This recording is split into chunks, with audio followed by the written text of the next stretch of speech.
There are places on this planet where the mountain is not a backdrop, it is the house. Where the front door is cut directly into volcanic rock. Where the ceiling of the living room has been in place for 30 million years. Where going home means climbing a ladder hammered into the face of a cliff that drops 400 meters straight down behind you. These are not ruins, not tourist attractions, not places that used to be inhabited before the people who lived there came to their senses. These are active communities, people sleeping, cooking, raising children right now, inside geological formations that every rational instinct says should never have had a door cut into them. Before we start, subscribe to the channel. Every new subscriber motivates me to keep making these videos regularly. And let me know in the comments where you're watching from and what time it is there right now. I read every comment. I want to see how many countries this video reaches. Kandivin, Iran. Northwestern Iran, the volcanic highlands south of Tabriz. A valley that looks like it was designed by something that had never seen a building and was working entirely from instinct. These formations are called troglodyte cones. Thousands of years ago, layers of compressed volcanic ash hardened at different rates. Erosion removed the softer material. What was left are these, irregular rock towers rising from the valley floor, some 3 meters high, some 15, each one a slightly different shape, a slightly different angle, standing in clusters like a city that was never planned.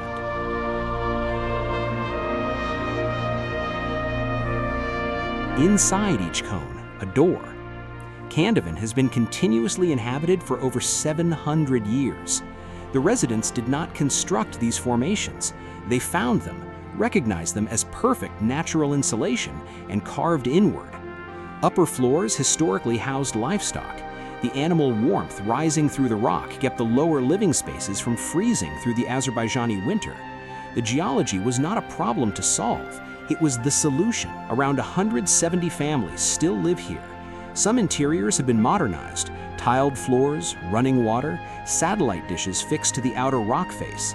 From inside, the walls are not stone in the way a stone building has stone walls. They're the interior of a volcanic formation that has stood before any human being decided to hollow it out and call it home.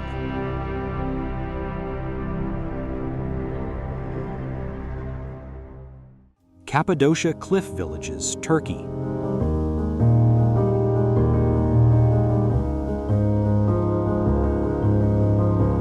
Central Anatolia, Turkey, the Cappadocia region, a landscape formed by millions of years of volcanic eruption, ash deposition, and erosion into the formations now called fairy chimneys, the same geological process that produced Kandivin's cones, but on a different scale, in a different material, across a wider geography.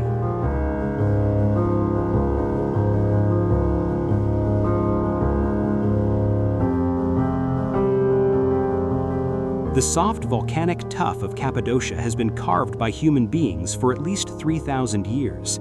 Early Christian communities cut entire underground cities into the rock.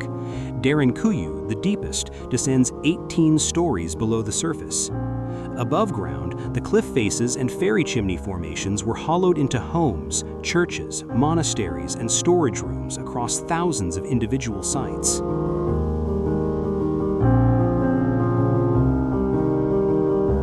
The town of Uchisar is built around a natural rock fortress, a massive tough outcrop honeycombed with carved rooms, tunnels, and windows that the town's inhabitants used for shelter, storage, and defense for centuries. The fortress and the town are not separate things. The fortress is the town's oldest district.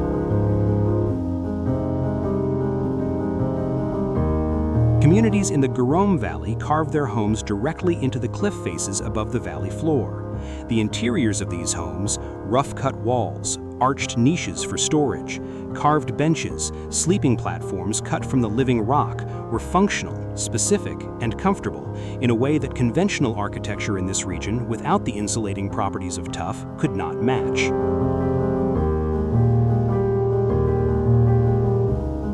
Some of these cliff homes in Cappadocia were still actively inhabited within living memory.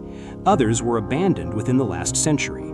The region receives millions of visitors each year, most of them sleeping in cave hotels cut from the same rock in the same way as every human being who slept here before them.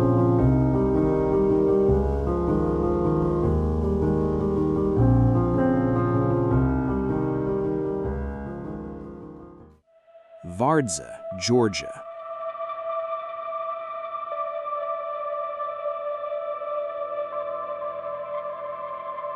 In the 12th century, Queen Tamar of Georgia ordered a monastery city carved into a basalt cliff face above the Miktvari River. Not a monastery with some caves attached, a city inside the cliff.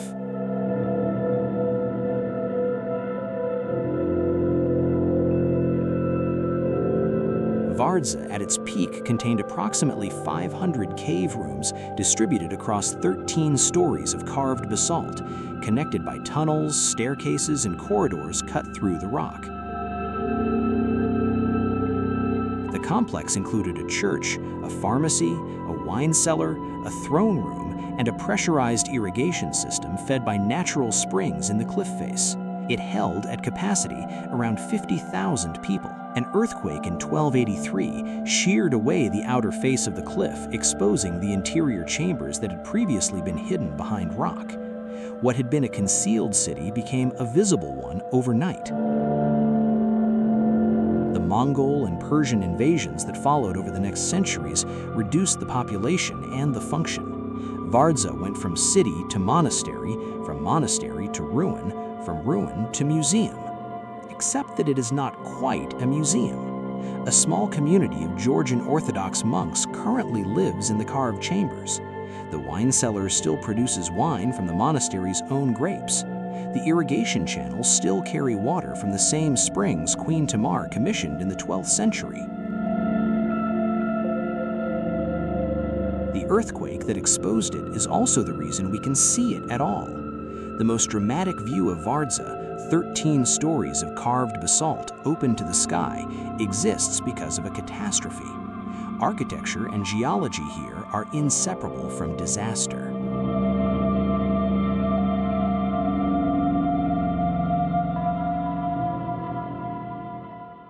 Zhangjiajie, China.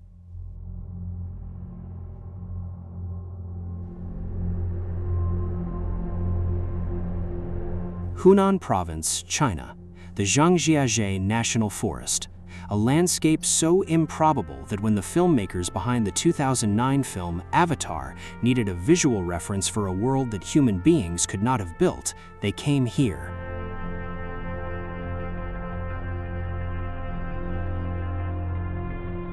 These formations, quartzite sandstone pillars rising hundreds of meters from the valley floor in near vertical columns, were produced by hundreds of millions of years of geological uplift, water erosion, and freeze-thaw weathering that preferentially removed the weaker material and left the harder columns standing.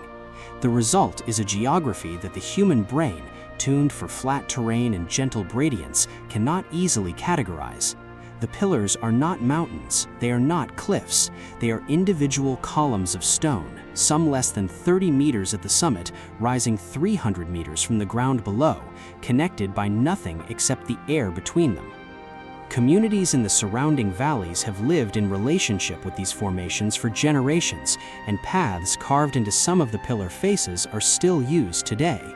The Bailong Elevator, the world's tallest outdoor lift, runs 326 meters up the face of a cliff to give access to walking trails at the summit level. The geometry here is not hostile, it is simply operating at a scale that human beings were never designed to consider as habitable. They considered it anyway.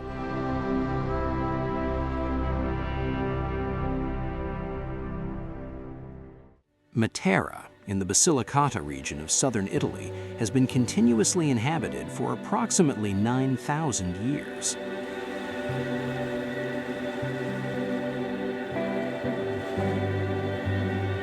That is not a round number chosen for effect.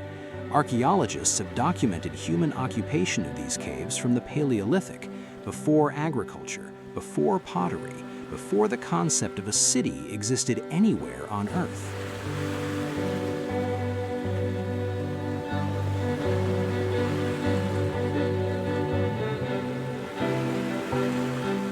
The Sassi de Matera, the stones of Matera, are cave dwellings carved into the walls of a ravine cut by the Gravina River. For 9 millennia, each generation carved deeper and higher, adding rooms, connecting chambers, building facades against cave openings. By the mid-20th century, the Sassi held a population of 15,000 people and had become, in the words of the Italian government, a national disgrace.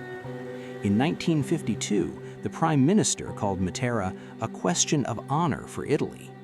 The following year, the government began forcibly evacuating the entire cave population. Residents were moved to newly built apartment blocks on the plateau above. The Sassi were sealed. For 3 decades, living inside the caves was illegal. In 1993, UNESCO designated the Sassi a World Heritage Site. Shortly after, the Italian government reversed its position and permitted people to return. They did. Today, approximately 3,000 people live in the Sassi by choice. The caves have been renovated. Insulation, heating, modern plumbing, while the stone walls and carved ceilings remain exactly as they have been for thousands of years. Several cave hotels charge premium rates to sleep in a chamber that the Italian government once declared uninhabitable. The wait list is long.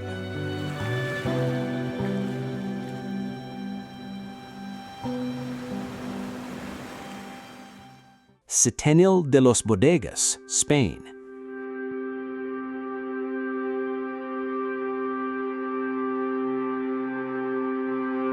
Most towns grow outward. Setenil de los Bodegas in southern Spain grew upward into the rock face directly above it. The Guadalporcún River carved a gorge through limestone hills here over millions of years. The overhanging shelves of rock it left behind were not, to the Moorish settlers who arrived in the 8th century, a geological inconvenience. They were a roof, a permanent, maintenance-free structure that required no timber, no labor, and would not collapse in a storm. Streets in Setenil run directly beneath the cliff overhang. Buildings are constructed against the rock face so that the cliff itself becomes the back wall and the ceiling. Entire rows of houses and restaurants operate under a continuous shelf of limestone that has been in place before the town existed. From the valley below, the image the brain receives does not immediately resolve. The white painted buildings appear to be embedded in the cliff face at water level, which is accurate. From above on the plateau, the town looks almost conventional. The geological reality only becomes visible from exactly the right angle, when the cliff and the buildings beneath it lock together into a single image, and it becomes clear the cliff is not behind the town, it is part of the town. About 3,000 people live in Setenil. The restaurants beneath the rocks serve traditional Andalusian food in dining rooms whose ceilings have not changed in 50 million years.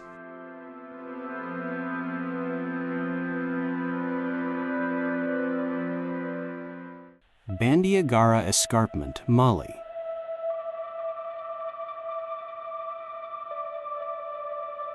The Bandiagara Escarpment in central Mali runs for approximately 150 kilometers through the Sahel.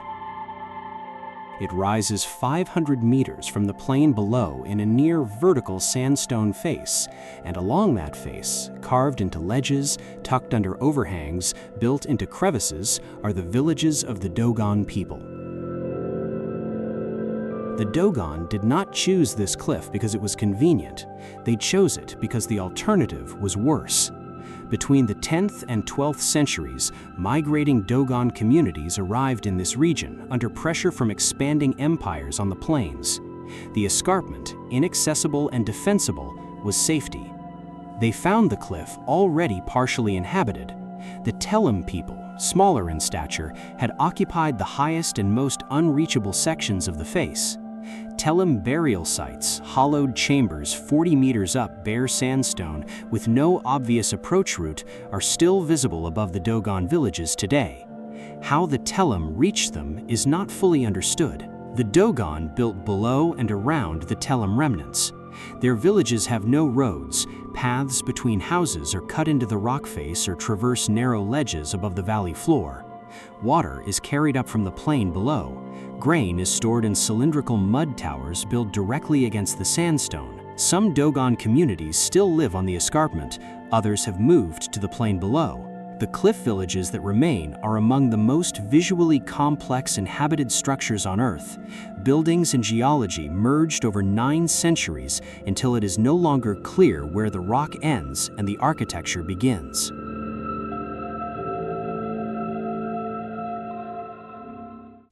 Mesa Verde, USA. Colorado, United States. The Mesa Verde Plateau. For approximately 700 years, between the 6th and 13th centuries, the ancestral Puebloan people built their communities here, first on the mesa top, then, over time, progressively deeper into the cliff faces below.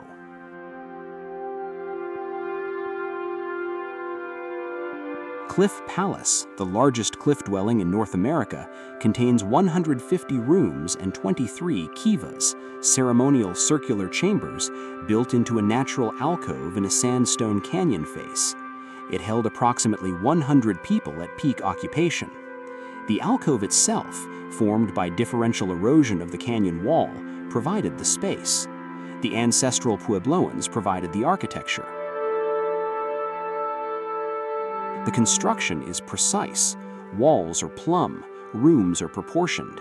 The placement of openings is calculated. This is not emergency shelter. This is deliberate, skilled, multi-generational construction inside a geological feature that the builders understood.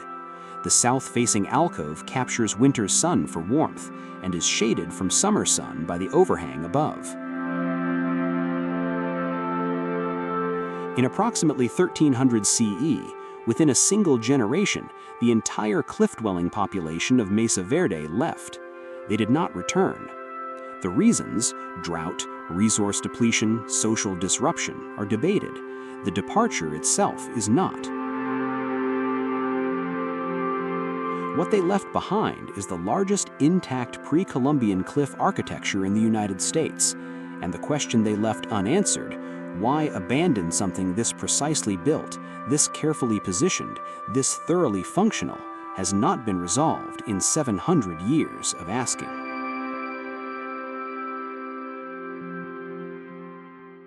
If you enjoyed this video, subscribe for more. Every subscription helps me create more content like this.